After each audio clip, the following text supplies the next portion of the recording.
Saka ako, gusto ko i-challenge talaga yung self ko. Ayoko sa Japan, ayoko rin sa Pilipinas. Kasi, hello, naging comfort zone ko na siya. May nagtanong nga sa akin dati, Korea or Japan? Sabi ko sa kanya, kung gusto ko talaga ma-challenge, gusto kong tumira dito talaga.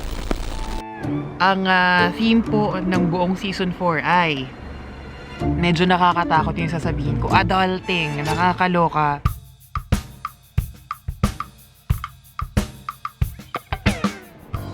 Within 1 year, ayan nga po, gagraduate na nga po ako at woo! Grabe, 1 year.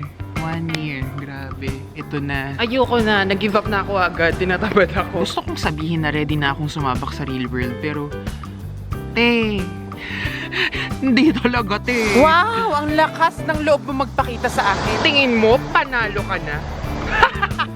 Hindi! Sobrang nakakatakot yung thought ng adulting kasi you have to be equipped kung ano yung mga mangyayari sa future and nakakatakot!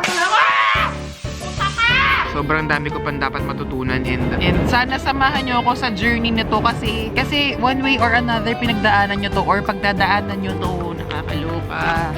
Kaya mami, kung napapanood mo to, alam ko mapapanood mo to. Sobrang dami kong gusto matutunan sa adulting. Gusto kong matutunan how to survive on my own talaga. Sobrang dami ko pang gusto matutunan ng mga bagay na magagamit kong sandata para sa future. Unang-una, hindi ako marunong magluto ng sarili kong pagkain, di ba? Welcome to Judy Band's Kitchen! Oh! Ganda ka!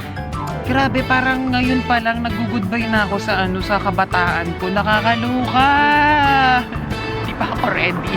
Pero yun, let's face it, kailangan na talagang harapin.